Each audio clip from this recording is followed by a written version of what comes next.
Salud amigos, bienvenidos a un nuevo programa de ADN Buena Salud, el programa que te tiene a vos como principal protagonista con tus preguntas, con tus sugerencias de tema, que las mandás al número de WhatsApp que aparece en pantalla o a nuestras redes sociales. Y hoy vamos a hablar de algo que tenés que conocer, que es fundamental. Primeros auxilios. ¿Qué hacer ante un accidente doméstico? ¿Qué hacer ante una quemadura, un ahogamiento, atragantamiento? ¿Cómo resolver ante alguna herida que sucede en tu casa? Todos estos consejos que son claves y fundamentales para reducir los riesgos. Primero para evitar que se sucedan esos accidentes y después para reaccionar en forma adecuada, los vamos a conocer en el programa de hoy junto a una especialista que nos viene a visitar. En el noticiero médico vamos a hablar del vino tinto, ese viejo mito de la copa diaria. Nuevos estudios nos dicen que no va por ese lado y vamos a entender el porqué. Y además está el equipo, el panel, que quiero ir ya a saludarlos y conocer sus temas. Los vamos a recibir con fuerte aplauso. ¿Cómo andan? Bueno, licenciada Mariana Kersh, ¿cómo estás? Muy ¿Con bien, qué ¿vos? tema para hoy? Viste que a veces se complica un poco en relaciones de largo plazo saber si es costumbre o si es amor, o si se terminó el amor. ¿Cómo Si nos se damos terminó cuenta? el amor, ¿cómo te das cuenta? Hay cosas que podemos difícil. tener Hay varias, presentes muchas que nos pueden dar cosas. una señal que se acabó el amor, o es que me acostumbré y Sí, me acostumbré. ya no presto la Y a atención. lo mejor también me da miedo irme, porque ya está, hace tantos años que estamos juntos, que ahora qué voy a hacer si estoy solo, sola. Entonces es como que, bueno, me quedo. Es más fácil quedarse que irse. Ay, a ver el precio que hay que pagar ahí, a veces es altísimo. Pero vamos a verlo esto luego, cuando tengamos mi columna. Vamos a hablar de cómo me doy cuenta si se terminó el amor. Así que mientras ya vayan dejando acá sus comentarios también, para ir sabiendo qué piensan ustedes, cuándo se termina el amor. Doctor Gabriel Lapman, nefrólogo, cardiólogo. Yo creo que anda? muy bien, gracias doctor Milton Dan. Yo creo que termina el amor cuando tenemos mala digestión. Mirá cómo relaciones vincula los temas. Yo creo que cuando tenemos mala digestión se termina el amor, se terminan las ganas. Y hoy vamos a hablar de un tema importante que Nélida, otra paciente que ya la nombré otra vez, me preguntó y toma enzimas digestivas, y mucha gente del otro lado me pregunta qué onda esto de las enzimas digestivas y qué importancia tiene en el organismo. Vamos a profundizar. Explicarlo fácil en un renglón. Las enzimas digestivas, ¿qué son? Para traducirlo, son las tijeras, como tijeras que cortan el alimento, lo degrada y nos permite absorber de ese alimento grande al nutriente que necesita la célula. Eso sería las enzimas digestivas, que claramente tienen que ver con nuestra sintomatología digestiva, ¿no? O sea, está relacionado a cómo nos cae un determinado alimento. La Nutri, Delphi Zimmerman. Bueno, hoy en mi sección vamos a hablar de un tema que ya lo repetimos varias veces, ya nos quedó claro la importancia que tiene la masa muscular para la salud integral del organismo, desde el descenso de grasa hasta la protección cardiovascular, protección de huesos, de articulaciones, eso está claro. Ahora, es mucho más difícil de lo que creemos y en consultorio me cuesta mucho más ayudar a ese aumento o sostener el músculo a veces que bajar la grasa. Porque hay 5 errores muy frecuentes que tenemos en los hábitos y en la alimentación que impiden fortalecer tu masa muscular. Vamos a conocer esos 5 errores y hay pensamiento lateral. No está nuestro psicólogo Marcelo Rabinovich, marca registrada, pero nos dejó un ejercicio para movilizar nuestras neuronas. Es importante y fundamental mantenerlas activas y estos ejercicios sirven para proteger y cuidar nuestro cerebro. A ver, ¿cuál es el ejercicio? ¿Qué número no lleva ni E ni O? Un número que no lleva ni E ni O. 1000. Muy rápido acá, muy rápido acá. Hay otro más. Ok. Hay otro más, pero ya tenemos el primero. Lo Ni dijo la 6. licenciada Mariana Kersh. No, 1000. ni E, ni O. 6 tiene. 6 tiene E. No tiene que tener, es un número que no tiene que tener 8. ni E ni O. 8 tiene O. No. Tiene 2. No tiene que tener. ¿Qué es lo que no tiene que tener EO? Sí. No sé. Ahí Bueno, sí. quedamos con el 1000 1000 me gustó. como una respuesta. El otro número, pi. Bueno, claro, tenés pi. Está razón. bien, pi, es un número. Eran las dos respuestas para este ejercicio. Nos vamos ya con el informe sobre primeros auxilios. Los primeros auxilios son las medidas inmediatas que se toman para ayudar a una persona que ha sufrido una lesión o enfermedad repentina. El objetivo es proporcionar atención básica y estabilizar a la persona hasta que llegue la ayuda médica profesional. Los principios básicos de los primeros auxilios son mantener la calma, evaluar la situación, llamar a la ayuda médica y proporcionar atención básica. Los primeros auxilios son una parte importante de la atención médica y pueden salvar vidas en situaciones de emergencia. Es importante conocer las técnicas básicas y tener un kit de primeros auxilios en la casa y el trabajo.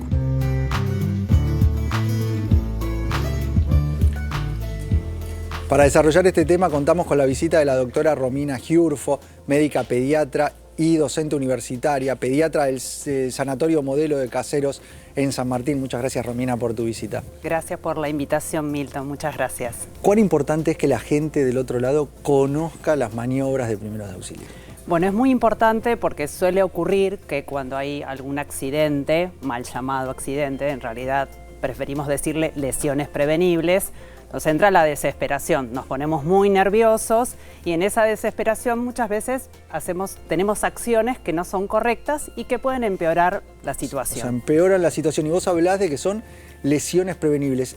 Primero, ¿en dónde se dan y por qué hablamos de que son prevenibles? Son lesiones prevenibles, nos gusta más ese concepto porque la palabra accidente habla algo más de azar, ¿no? De algo que está como librado al azar, que yo no puedo controlar.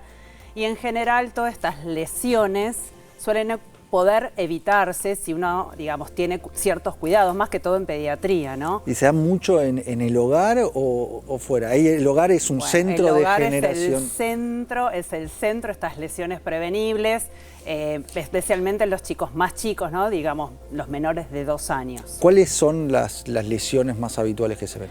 Bueno, lo más habitual es la obstrucción de la vía aérea. Esto puede ocurrir porque, bueno, le ofrezcamos algún alimento o no tengamos en cuenta juguetes que pueden desprenderse en pequeños tamaños y obviamente los chicos están en una etapa de exploración y se lo meten en la boca y bueno, ahí se obstruye la vía aérea. Después tenemos quemaduras. Quemaduras, heridas cortantes, los traumatismos de cráneos es algo muy habitual que vemos en el hospital. Porque bueno, los chicos también están explorando y no miden los riesgos, ¿sí? Te propongo algo. Ahora le voy a dar lugar también al equipo para que se sume con sus preguntas, pero después me gustaría tus consejos para actuar ante cada una de estas situaciones que se pueden llegar a dar. Perfecto. Le doy lugar al equipo que se sume. El doctor Gabriel Lamman tenía una pregunta para vos. Es muy interesante todo lo que estás contando.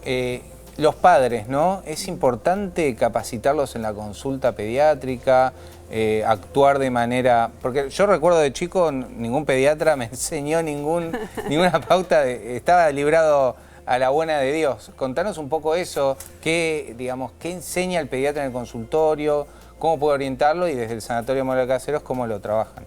Bueno, muy buena tu pregunta, Gabriel.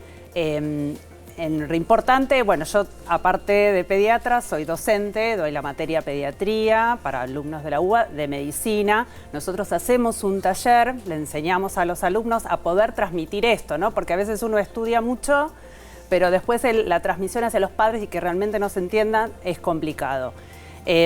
Nosotros, bueno, en el consultorio del pediatra es muy particular, más allá de revisar a los chicos, las vacunas, hablamos mucho con los papás. Es muy importante tener en cuenta la etapa madurativa del niño, claro. ¿Sí?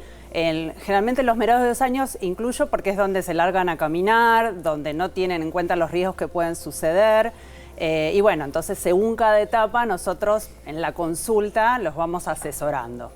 Por ejemplo, una caída muy habitual cuando son muy chiquitos, ¿sí? Ya con 4 meses, es que los dejamos en la cama, los dejamos, no sé, sobre una mesa. Solo, ruedan. Pensamos que no se va a mover y empiezan a rolar. Eso se llama rolar y se caen y tenemos el primer traumatismo de cráneo más habitual. Vamos a darle lugar también a la Nutri Delphi Zimmerman con su pregunta. Bueno, yo te quería preguntar, entiendo que ahora vas a explicar o desarrollar un poco qué hacer en cada caso, en cada accidente que se suele dar, pero si había algún kit que recomendás tener en casa para estos accidentes o estas situaciones, como de primeros auxilios. Es importante tener un botiquín, que no necesariamente tiene que ser un botiquín, puede ser una cajita, algo que esté a mano, que todos los adultos de la casa lo conozcan, ¿no? Así mamá, papá y los cuidadores, abuelos que puedan estar con los chicos. Eso tiene que estar como chequeado constantemente porque a veces las cosas se van venciendo, las vamos usando, hay que reponerlas. Gasas, vendas, todo lo que es antisépticos, bueno, un termómetro obviamente siempre que hay niños es importante, analgésicos. Y te diría que no mucho más que eso, porque después, ante determinadas situaciones, las cosas a veces son mucho más simples. Bueno, vamos a ver ante determinadas situaciones. Hablabas del primer traumatismo de cráneo. ¿Qué hacemos ahí? Bueno, traumatismo de cráneo es muy importante la edad, ¿sí? Porque no es lo mismo que se golpee un chico más grande a un niño pequeño, por ejemplo, como 4 meses. Un niño que se cae de la cama es un traumatismo menor, pero generalmente lo más que vamos a fomentar es que consulten al médico, ¿sí? La edad es muy importante, hay que tener en cuenta cómo vemos al niño, ¿sí? Si, por ejemplo... Mantenerlo despierto. Bueno, ese es un mito también, ¿no? Que no quieren dejarlos dormir y que el chico se pone más nervioso. Obviamente es una situación de estrés el golpe y puede ser que le genere un poco de sueño. Sí, lo importante es como ver que esté vigil. ¿Qué significa esto? Que si yo lo estimulo, él responda y se O despierta. sea, más importante que se mantenga despierto es la respuesta que tiene. Es la respuesta que tenga. No verlo confundido, no verlo muy irritable, que llore, que no lo puedo calmar. Obviamente ni hablar que si encuentro un hematoma o como comúnmente llamamos chichón, es un motivo de consulta porque ahí puede haber alguna fractura. A veces se producen hundimientos incluso, así que también eso es un motivo de consulta y ni hablar obviamente una convulsión. Es importante poder identificar los motivos de consulta para en esos casos ir directamente a la guardia o la emergencia, ¿no? Otra de las cuestiones que mencionaste es la obstrucción de la vía aérea. ¿Qué hacemos ahí? ¿Qué maniobras tenemos que conocer y qué es lo que hay que hacer? Primero, ¿cómo evitarlo? Y después, ¿qué es lo que hacemos? Bien, bueno, para evitarlo principalmente...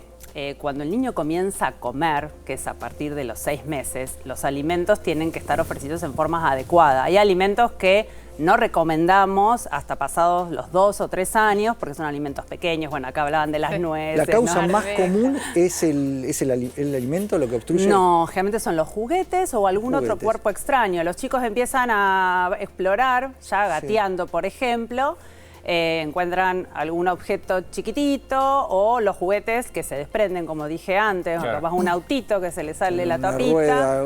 Nada, la boca es la forma que tienen ellos de conocer y bueno, obviamente ahí se produce la obstrucción de la vía aérea. ¿Y qué hacemos si lo detectamos? ¿Cómo nos damos cuenta? Es muy importante, primero, qué no hacer para bueno, vamos entonces por empeorar ¿qué no las hacemos? cosas. Bueno, es muy común que empezamos a darle como golpes en la espalda instantáneamente en la desesperación. Primero hay que ver si el niño está consciente y si tiene una tos efectiva. Porque si realmente tose fuerte, que yo me doy cuenta que tose intentando eliminarlo. O sea, cuando se produce esta obstrucción, el mecanismo es la tos. Es el chico la tos. empieza a intentar toser. Exacto, entonces, si tose en forma intensa, tratando obviamente de sacar el objeto, el golpe en la espalda muchas veces genera como el efecto contrario, porque es como que intenta salir el objeto y con los golpes lo único que hago es obstruir más la vía aérea. ¿Toma agua? Tampoco, porque puede generar el vómito. El otro también muy común es que meten los dedos en la boca. Querer sacarlo. O sea, no lo veo yo el objeto y obviamente a veces hace que el objeto se profundice aún más. ¿Qué sí hacer entonces? ¿Qué sí hacer? Si la tos es efectiva, uno tiene que mantener la calma para estar con la capacidad de calmar al niño. Y fomentarle la tos. Si yo veo que el niño intenta toser, pero ya esa tos se va haciendo como más débil, hay distintas maniobras. Si es un niño menor de 1 año, hay una maniobra donde puedo colocar al bebé, en este caso sería sobre mi antebrazo, en boca abajo, inclino mi brazo hacia adelante. Muchas veces esta única posición hace que el objeto salga, ¿sí? Por una cuestión física, y si no, ahí sí hay que darle pequeños golpes entre los omóplatos con el talón para intentar desobstruir la vía aérea. Eso con chicos muy chicos, muy pequeños. chiquititos. Si son chicos más grandes. Si son mayores de 1 año, uno puede intentar la maniobra de Heimlich, que quizás para un nene de 1 año no nos da cosa, pero se puede realizar. Eso es con el puño cerrado en la zona de la boca del estómago y con la mano contraria intentando hacer fuerza. Si es un niño pequeño, me voy a tener que agachar. Eso es algo que hay que tener en cuenta, o arrodillar para estar a la misma altura. Te arrodillas, te pones a la altura y ahí lo podés hacer. Esa es la forma correcta. De atrás, sí, colocándolo en la espalda. ¿Para atrás o para arriba? Sí. Es como para arriba, para atrás y arriba, esa es la maniobra. Para atrás y arriba es clave. Y para ir cerrando dentro de Sí. lo que son las lesiones más comunes, imagino la quemadura. Sí, la ¿Cómo quemadura actuar es ahí? muy frecuente. Bueno, primero evitarlas, ¿no? Evitarlas. Una ¿Cuál es de la fuente que más Sí, genera lo más quemadura? frecuente en pediatría y en los ¿Hornallas? niños más pequeños, te diría que los líquidos calientes. El agua caliente, dejar la Tomamos, pava ahí. sí, el café Sí. y el mate con el bebé encima no es lo adecuado. Sé que a Líquidos. veces en la dinámica es lo más rápido, pero bueno, los líquidos calientes, ¿sí? Porque aparte ellos son más chiquitos, se les cae totalmente encima en la cara, en la zona abdominal y es más complejo. ¿Qué no hacer y qué hacer, digamos, las dos cosas? Primero, no hay que poner ni tomate, ni, no sé, a veces ponemos alimentos dentríficos, tomate, el bife del freezer, todas esas cosas pueden infectar la herida. Así que lo más correcto es colocar la zona quemada bajo el agua de la canilla, que tiene que estar a forma natural, nunca fría. A veces se pone hielo, eso tampoco, eso genera que los vasos se cierren y puede empeorar la quemadura. Dejarlo mucho tiempo bajo el agua, 20 minutos, media hora, y después embeber alguna sábana o toalla limpia, ¿sí? Y envolver la zona de la quemadura. Obviamente que va a depender de la extensión y de la profundidad. Si son niños menores de 2 años, obviamente el consejo es consultar. Clarísima, Romina, te agradecemos tu visita. Muchas Ella gracias, es Juan. médica pediatra y docente universitaria, pediatra del Sanatorio Modelo de Caseros en San Martín, y ustedes son los principales protagonistas de ADN Buena Salud con sus preguntas que nos dejan al número de WhatsApp o a las redes sociales a ver si aparece tu pregunta. Y nos cuenta, con mi pareja somos muy resentidos los dos. En una pelea ninguno hice lío, tiré el agua, no sabes el desastre que hice, pero tiré el agua. A ver la pregunta, vamos con la pregunta. Te arruiné. Estamos vivos. Gaby, vamos con la pregunta. Dale. Con mi pareja somos muy resentidos los dos. En una pelea ninguno da el brazo a torcer y después todo vuelve a la normalidad como si nada, pero el conflicto no se resuelve. ¿Está mal? Sí. A ver. A ver, decile acá de paso. Ahora vamos a Resentida. A ver, en ninguna relación de ningún tipo el resentimiento es un factor saludable. Eso tiene que ver más con el estilo comunicacional de la pareja. ¿Te estás mojando? Sí, un poco. ¿Te estás mojando? Pará, vengo a Voy correr. Para, me voy a Después parar, si me nos voy a traen parar para hacerlo más un fresco. trapito así secamos, dale. En ningún vínculo de ningún tipo el resentimiento puede ser algo positivo ni saludable en ninguna relación. Ahora, si esto ya es parte de un estilo comunicacional de la pareja, donde la principal disfunción es la comunicación y sobre todo la resolución de esos conflictos, bueno, habría que evaluar si este resentimiento cumple alguna función justamente funcional dentro de ese modelo disfuncional, ¿se entiende? Digo, ¿qué lugar ocupa este resentimiento, este no poder hablar, este quedarnos como embroncados, como nos quedamos mal? Bueno, quizás ese modelo de comunicación, que por supuesto es totalmente disfuncional, a lo mejor cubre, obtura o posibilita que la relación esté funcionando de una determinada manera y que si esto se corre, a lo mejor quedan en relieve otras dificultades de la relación. Pero si ninguno da el brazo Muy a torcer difícil y esa mantiene, relación, sí. ¿cómo después recuperás o cómo volvés a la normalidad? Mira, una de las claves de una relación, siempre las relaciones de pareja las tenemos que pensar como una mesa con 4 patas, ¿no? Una de las patas es el amor, la otra es el compromiso, la otra tiene que ver con el diálogo, con la comunicación y la otra con el erotismo. Si cualquiera de estas patas tambalea de alguna manera, está rota, está floja, se rompió, lo que fuera, la mesa no va a estar en equilibrio. Esto es lo mismo, digamos, una de las claves del equilibrio de esta relación es la comunicación. El problema es si en esta relación la falta de diálogo, la falta de consenso o la falta de compromiso en la búsqueda de respuestas dentro de la relación se obtura con esta conducta, bueno, habría que ver qué significa esa conducta en el contexto del vínculo. Gracias, Mariana Kers. Muy bien. Y nos metemos ya con las noticias. El vino tinto y la salud del corazón. Nuevos estudios rompen mitos y alertan sobre la presión arterial. Durante años se asoció el consumo moderado de vino tinto con beneficios para la salud del corazón. Sin embargo, nuevos estudios recientes están cuestionando esta idea. Un análisis actualizado publicado por Very Well Health indica que, aunque el vino tinto contiene antioxidantes, el consumo puede elevar la presión arterial, un factor de riesgo importante para enfermedades cardiovasculares. Los expertos advierten que el consumo de alcohol, incluso en cantidades moderadas, no es una forma segura de proteger el corazón y que puede traer más riesgos que beneficios. La recomendación médica actual es limitar o evitar el consumo de alcohol y enfocarse en hábitos comprobados como la dieta equilibrada, la actividad física regular y el control del estrés para cuidar la salud cardiovascular. En resumen, el mito del vino tinto como el aliado del corazón pierde fuerza frente a la evidencia científica actual. Bueno, la medicina se va actualizando y se va actualizando en base a nueva evidencia. En su momento, ¿de dónde surge, Gaby, esta cuestión de la copa de vino? La paradoja francesa. Sí, la paradoja francesa, ¿te acuerdas? ¿verdad? Porque lo que se veía es que en Francia había una menor incidencia de eventos cardiovasculares y cuando repasaban la alimentación, ¿qué encontraban? El vino. Claro. Entonces, llevan una alimentación con mucha grasa saturada, en general por el uso de mantequilla y demás a la hora de cocinar y preparar los platos, pero estaba el vino presente. El vino como fuente de polifenoles, entonces se hizo esa asociación de la menor incidencia de eventos cardiovasculares en Francia con el vino. De ahí surge la copa de vino, tomate una copa de vino. Hoy ya sabemos que no va por ahí. Sabemos. Mira, yo creo que Favaloro, que siempre recomendaba, si estuviese vivo hoy y vería la evidencia científica, diría, mira, me parece que en este momento no recomendaría. En ese momento, probablemente, con esto que está diciendo de la paradoja francesa, también incluso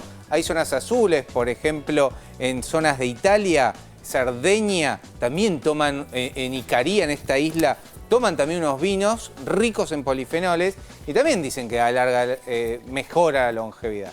Pero para ser más concretos, calculo que será más por los taninos y el resveratrol y no por el alcohol en sí. No, eso está claro. Está claro que eso sí es importante. Lo que se apuntaba era a los nutrientes beneficiosos que pueden llegar a tener dentro de los polifenoles, que está el resveratrol, está la quercetina, que es el principal polifenol que podemos encontrar, el más poderoso, el más potente, que tiene acciones sobre nuestro sistema inmune, nuestro sistema de defensas.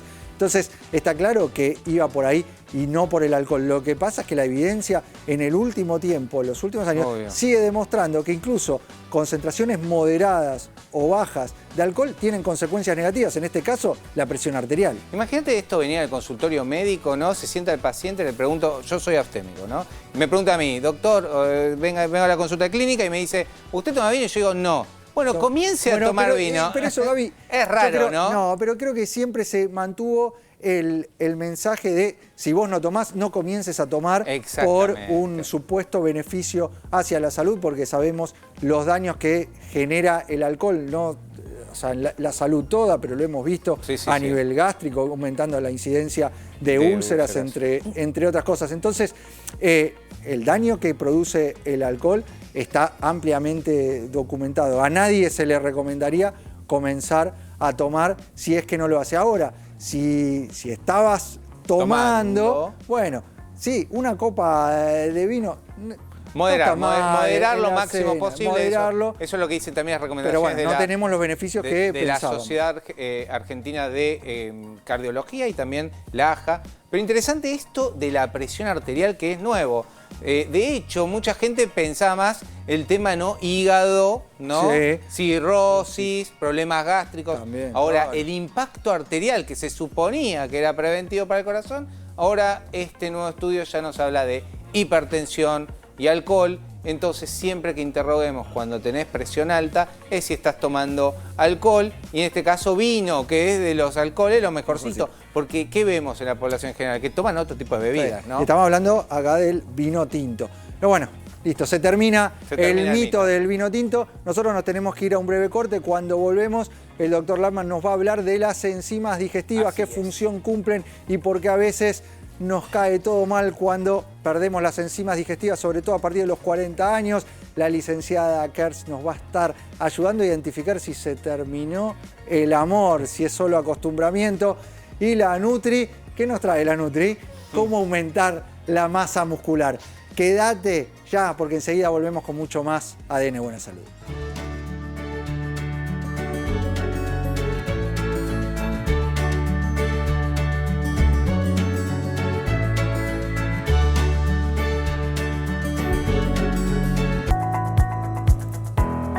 Seguimos con más ADN Buena Salud, el programa que te tiene a vos como principal protagonista con tus preguntas, con tus propuestas de tema que nos mandás al número de WhatsApp que aparece en pantalla o a las redes sociales. Y te adelantamos que íbamos a hablar de los errores más comunes que afectan nuestra masa muscular o que no permiten que crezca, ¿no? que aumente.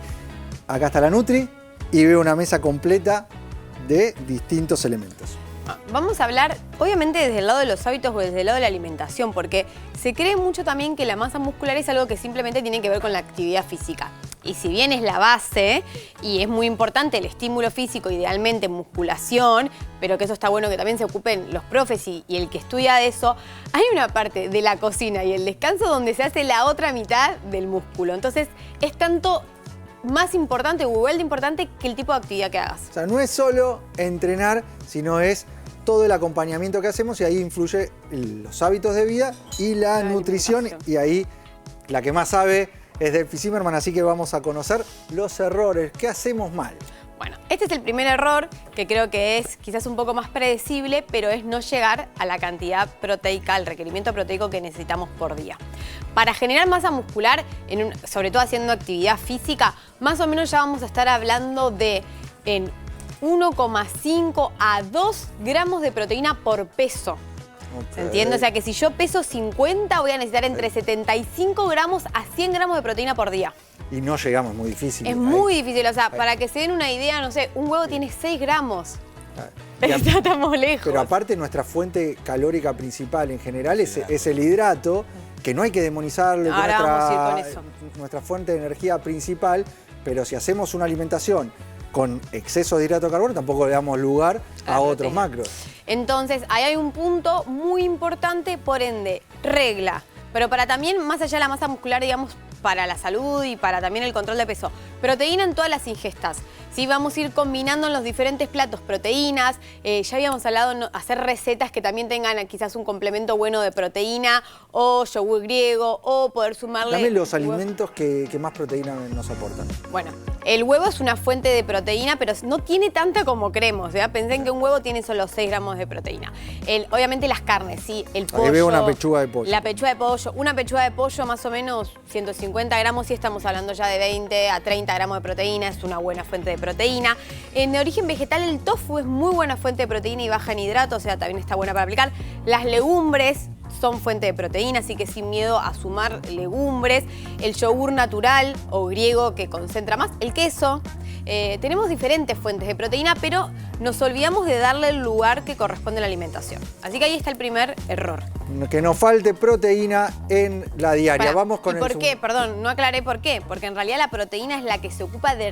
O sea, cuando vos entrenás, rompes fibras musculares. Por eso te digo, quien termina haciendo en realidad el músculo es la proteína. Es como si fuera el constructor que va a unir todas esas fibras para generar el músculo. Por eso es tan importante la proteína. Vamos con el segundo de los errores más habituales que sabotean tu masa muscular. Bueno, acá hay uno que es saltearse comidas.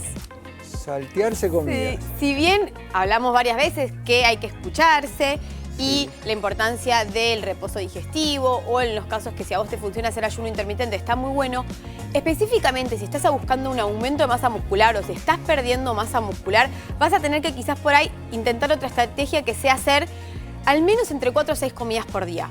¿Por qué? Porque posiblemente con las comidas que estés haciendo no estés llegando a tu requerimiento energético y proteico para generar músculo. Bueno, en estos casos no saltear las comidas. El tercero de los errores, a ver. El tercero de los errores es el pre y el post-entreno. El pre y post-entreno, ¿cómo es eso? Lo que comemos antes o lo que comemos después de entrenar. Eso influye, impacta. Mucho. Sí, si bien ahora hay nuevos estudios que hablan no solo de la importancia de la proteína después de entrenar, sino a lo largo de todo el día, o sea, hacer dietas isoproteicas. El preentreno, por ejemplo, es esencial porque pensá que si yo estoy buscando ir a generar músculo y voy al gimnasio, rompo fibras musculares, o sea, necesito energía, pero mi cuerpo no tiene disponible la energía, o sea, no tiene el hidrato, ponele, o el alimento, ¿de dónde va a ir a buscar la energía? Del músculo. O sea, antes de hacer actividad física o hacer un ejercicio de fuerza y demás, es clave el aporte del hidrato ahí. Exacto. Y no hidrato solo, sino hidrato con proteína. ¿Por qué? Okay. Porque el hidrato es la fuente de energía, o sea, es lo que me da esa nafta para entrenar. Ahora, lo que suele pasar con los hidratos es que son de fácil absorción, o sea, son rápidos. Entonces eso hace que esas energías suban muy rápido, baja muy rápido y no me dura todo el entrenamiento. La proteína ayuda como a alentecer esa suba de energía para que me dure más tiempo.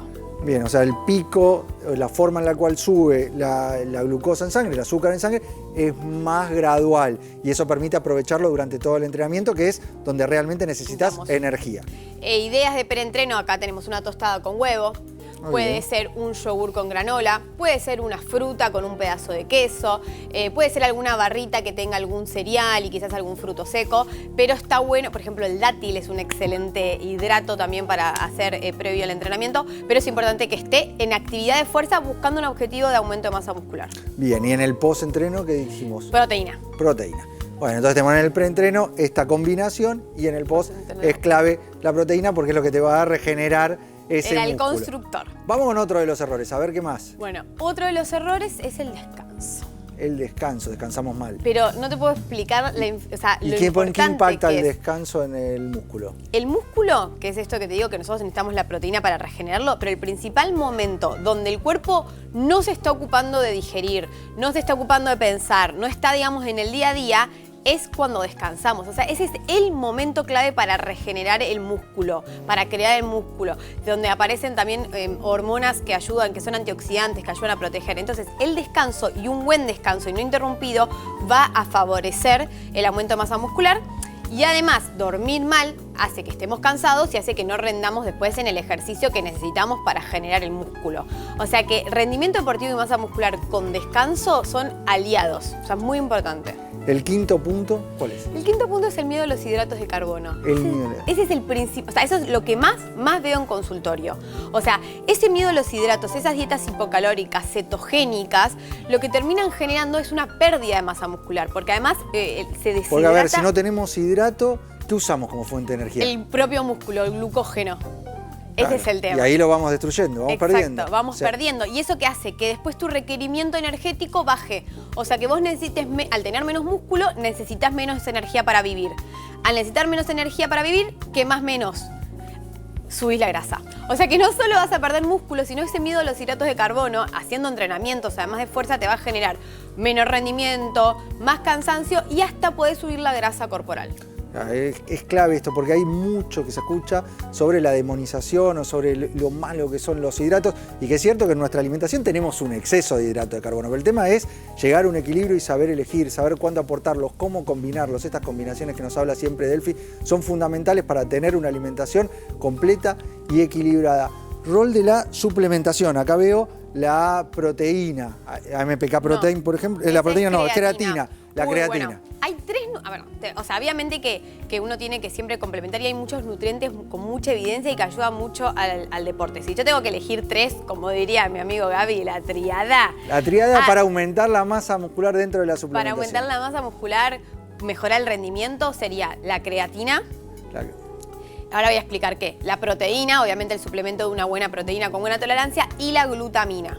¿Sí? Bien, vamos a ver primero la creatina, que acá tenemos la MPK, que es la forma de creatina monohidrato que nosotros elegimos, nos va a ayudar a aumentar la energía y el rendimiento. Lo que hace la creatina es de los principales suplementos con evidencia para el aumento de masa muscular, pero en realidad lo que trabaja, por eso es muy importante el tipo de creatina, la calidad. Tengo que buscar una que sea pura, tengo que buscar una que sea micronizada y monohidratada, como es la que hace la MPK, porque para eso se tiene que disolver bien en agua y mi cuerpo lo tiene que poder absorber bien. ¿Por qué? Porque lo que va a hacer es ayudarme a generar más ATP, o sea, más energía rápida. Eso mejora el rendimiento, la potencia en el deporte y favorece el aumento del masa muscular. Lo importante es que sea de buena calidad. Esto que vos marcabas de que se disuelva bien es uno de los parámetros que podemos observar fácil para darnos cuenta la calidad de esa creatina. Por eso nosotros elegimos esta forma, esta fuente que es la derivada de AMPK. Y además de todos estos beneficios asociados a la masa muscular, hay mucha evidencia en la neurocognición. Cada vez conocemos más trabajos y estudios sobre el aporte de creatinas de alta calidad, de que sean monohidrato, que sean micronizadas, con efectos positivos en la protección neurológica. Por eso es clave el aporte de la creatina, sobre todo en estos casos, que tiene otros beneficios asociados y siempre es clave marcar que tiene que ser de alta calidad.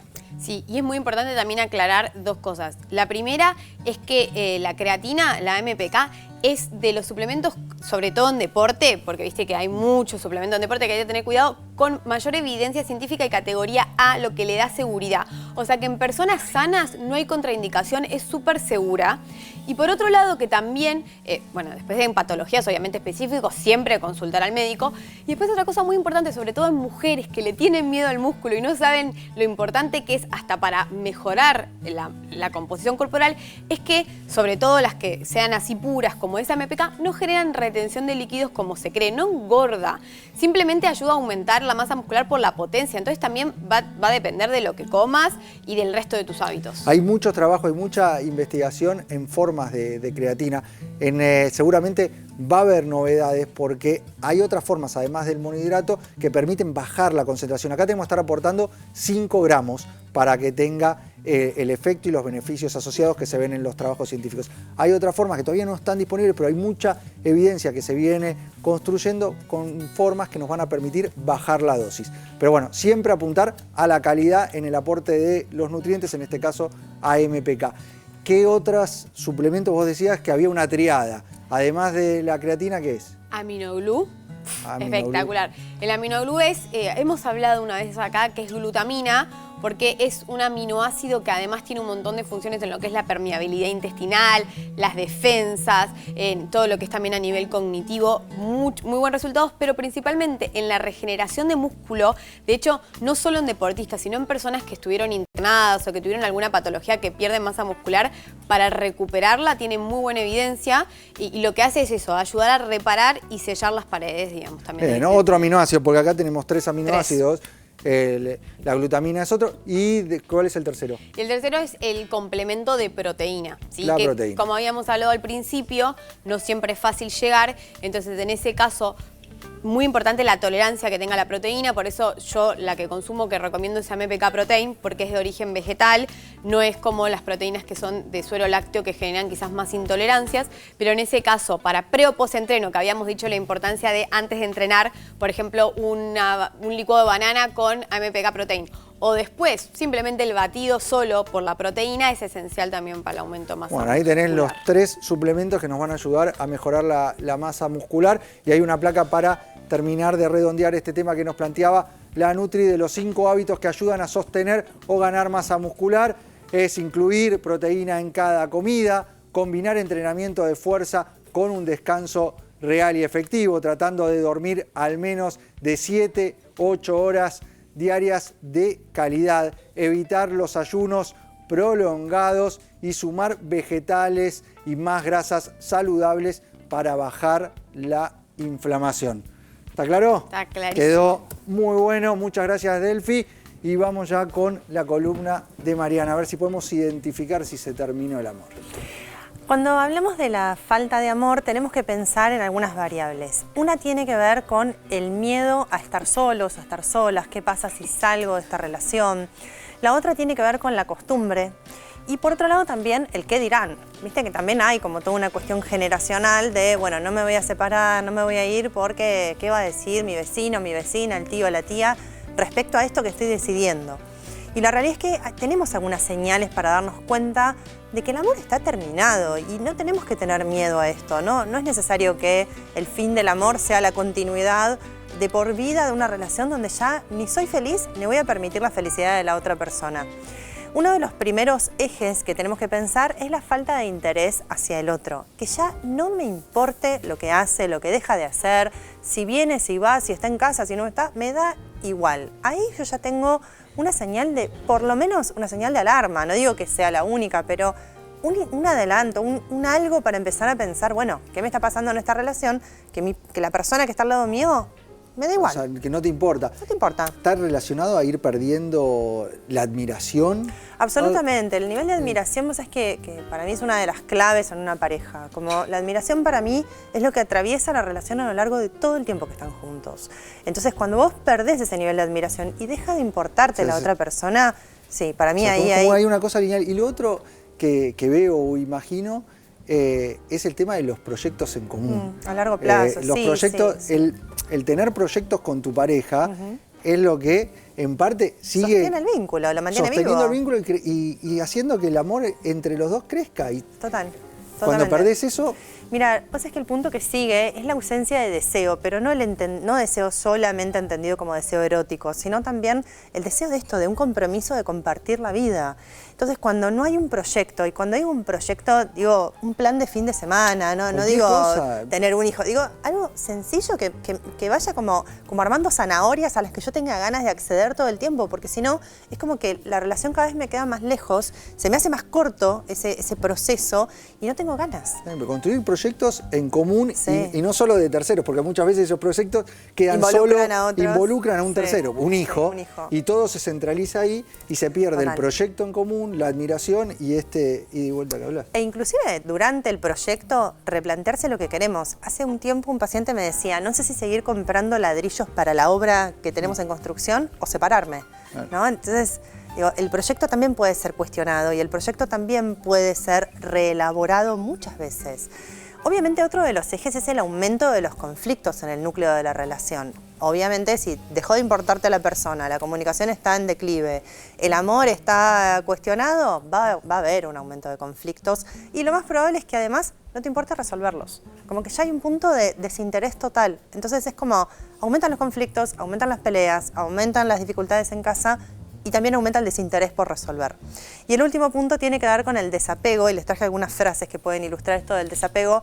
Desapego es un tema muy amplio, así que lo voy a ilustrar rápidamente con esto. Por ejemplo, esta frase que tengo acá, que es fantaseo con estar solo o sola. Por supuesto, a ver, vamos acá a hacer un mea culpa. Todos en algún momento dijimos, yo me separaría, no lo quiero ver más.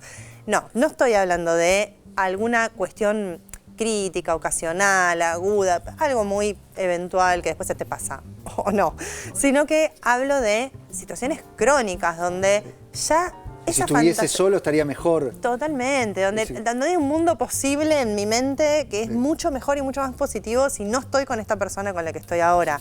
Incluso viene asociado a esta. Siento alivio cuando no está. Ya no es solamente falta de interés. Es que me alivia que no esté. Me alivia llegar a casa y que no tenga ni que pensar en qué cenamos las dos personas juntas. Como, ya está, dejó de importarme.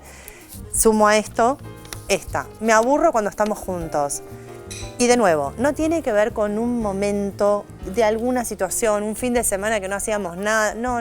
Estoy hablando de cuando pongo en juego, cuando pongo en duda si sigue habiendo amor o no en esta relación.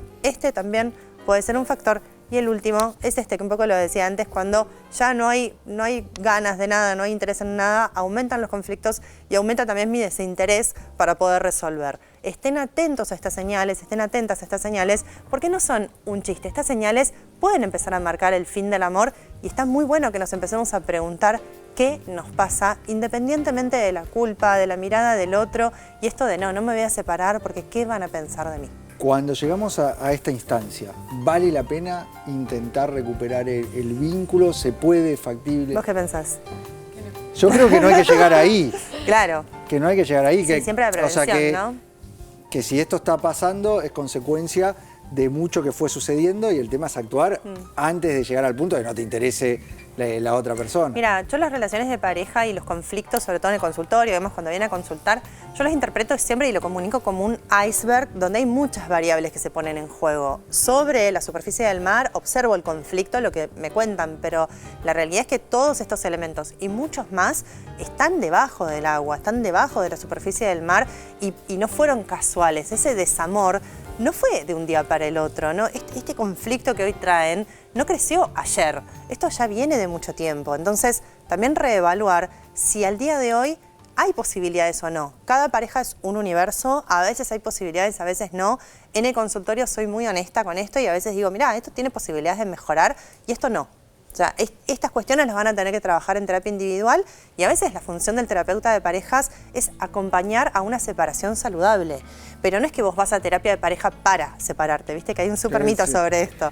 No, la terapia de pareja no sirve para separarte, la terapia de pareja sirve para acompañarte a que el proceso sea saludable, sean los mejores términos posibles y dejando todas las cuestiones lo más resueltas que se puedan, incluso cómo comunicar a los hijos la separación. Bien. Muchas gracias, Mariana Kers. Gaby, vamos a hablar de las enzimas digestivas. Te invito a pasar al centro del estudio para desarrollar este tema tan importante porque a partir de los 40 años va disminuyendo el nivel de enzimas digestivas y con eso aumenta el malestar intestinal, así que vamos a desarrollarlo junto al doctor Gabriel Lappman. Bueno, es un tema que se repite cotidianamente, todo me cae mal, ¿no? Todo Sí, me cae. todo me cae mal los hidratos de carbono, me caen mal las grasas, me cae mal la leche, muy frecuente, todo me cae mal. Fui al gastroenterólogo, me hizo todos los estudios Y no tengo nada. y no tengo nada. Más de 7 de cada 10 de las situaciones donde hay malestar digestivo son funcionales y la gran mayoría de ellas está relacionada a este tema que vamos a tratar. Así es, después de los 40 años, por los hábitos nocivos que solemos tener, que son tabaquismo, alcohol, ultraprocesados, exceso de grasas, estas enzimas que comenté al principio del programa, que son las tijeras, por ejemplo, las amilasas cortan los hidratos de carbono, las proteasas cortan las proteínas, las lipasas cortan las grasas, la lactasa corta los lácteos, caen a la mitad o menos. Entonces, descartada toda patología orgánica, lo que solemos hacer, Milton, es suplementarlas con DigeCaps. O sea, pero caen esas enzimas digestivas, no podés digerir ese macronutriente, entonces tenés el malestar porque no se digiere, entonces fermenta y genera Sí. determinada situación en la cual nos da esa sensación de la distensión, los gases y demás, pero además perdés la capacidad de absorber nutrientes que están en los alimentos porque no lo podés digerir. Pero para Exactamente. poder aprovechar todos los nutrientes que tiene un alimento necesitamos digerirlos. Si no tenemos las enzimas que lo digieren, no solo que nos va a caer mal, sino que además estamos llevándonos a una malnutrición y por eso en parte también vemos esta deficiencia de minerales y vitaminas constantemente y cada vez se ve más. No es solo que la calidad del alimento está bajando, sino que nos bajan nuestras propias enzimas digestivas y no podemos absorber todos esos beneficios de los alimentos. Así es, y eso puede dar nubladez, puede dar desconcentración. No es solo esta hinchazón, gases, eruptos, náuseas, que son los típicos, con irritable, diarrea, constipación.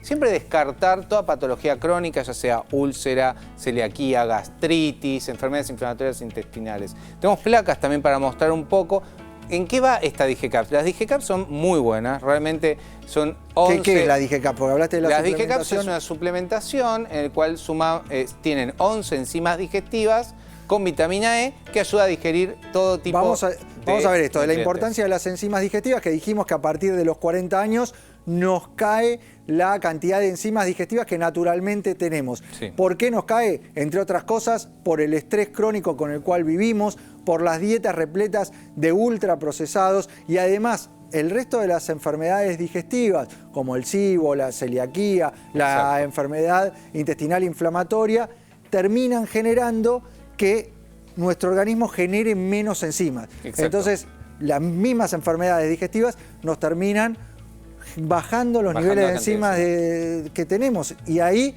aparecen todos estos trastornos que hablamos. Exactamente. Y además, ¿no? Todos estos trastornos funcionales, ¿no? Funcionales quiere decir que no hay una causa orgánica, pero hay una causa de malestar. Doctor, no tengo nada, pero me cae todo mal. Entonces, ¿qué hacemos? Una prueba terapéutica. Y la prueba terapéutica es sumar las DigeCaps antes de las comidas. Se puede tomar la cápsula, que es gastroresistente, es muy interesante porque de dónde viene las enzimas digestivas tienen que ayudar a tu propia DigeCap en el intestino delgado a mejorar porque viene del páncreas. Y a veces hay gente que no puede tomar cápsulas, puede echar el contenido de la cápsula en el alimento, no tiene sabor, y eso va a ayudar a digerir proteínas, hidratos de carbono, lácteos y grasas. Y realmente se ve la mejoría en trastornos funcionales. Si vas a comer una comida muy copiosa, en ese caso recomendamos 2 DigeCaps, que claramente va a ayudar mucho a la digestión si, por ejemplo, tenés una fiesta, un cumpleaños. En uso ocasional también sirven, ¿no? O sea, Eso es muy vos, importante. de acuerdo al alimento que te cae mal, vos decís, como algo frito, como una empanada frita y Tal sé cual. que me va a caer mal, la Ya voy a está. evitar. Quiere decir probablemente que las lipasas, que es la enzima que Exacto. digiere las grasas, las tengas reducidas, te esté faltando esa lipasa para ayudarte a poder digerir ese alimento. Si te cae mal, sí, el plato de pasta, te terminás de comer pasta y estás con una distensión o comes algo de pan o algo con aire, probablemente te falte la enzima que digiere el hidrato de carbono. Exactamente. Si te pasa cuando comes un bife, te está faltando la enzima que digiere las proteínas. Sí, tenemos otra placa, creo, que es interesante para que la gente entienda bien lo de las enzimas.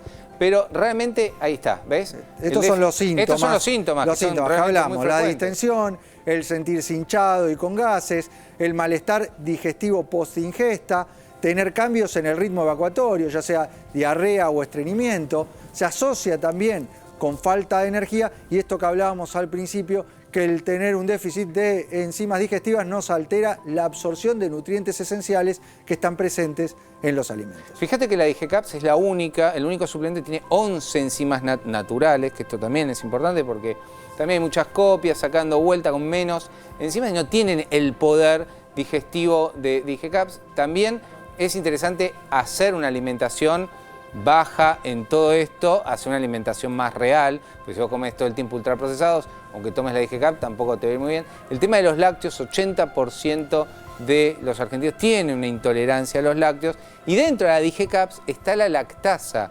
Entonces, si vas a comer una torta, por ejemplo, vas a tomar leche y sabés que te va a caer mal, ya dentro de estas DigeCaps, que son cápsulas, vas a tener la enzima para digerir los lácteos y va a generar, obviamente, mayor tolerancia y mejor bienestar. O sea, si algo te cae mal, DigeCaps es una muy buena opción. Vos hablás de una prueba terapéutica. Sí, una con prueba el aporte, terapéutica. Con esto, ¿por qué? Porque claramente cuando se descartó todo, tenemos que probar con el paciente alguna terapéutica. Y esto me ha pasado muchísimo en el consultorio. Entonces, lo que se hace es una prueba con DigeCaps antes de las comidas principales, especialmente almuerzo y cena, un periodo aproximado de 2 semanas a 3 semanas. Y si hay una notable mejoría, verdaderamente lo que le falta es estas enzimas digestivas que van a potenciar la digestión, van a mejorar la concentración y la absorción de nutrientes. Estas enzimas digestivas del aporte de DigeCap se suma a las enzimas naturales que nosotros nos quedan, porque a medida de los 40 años estamos viendo que las perdemos.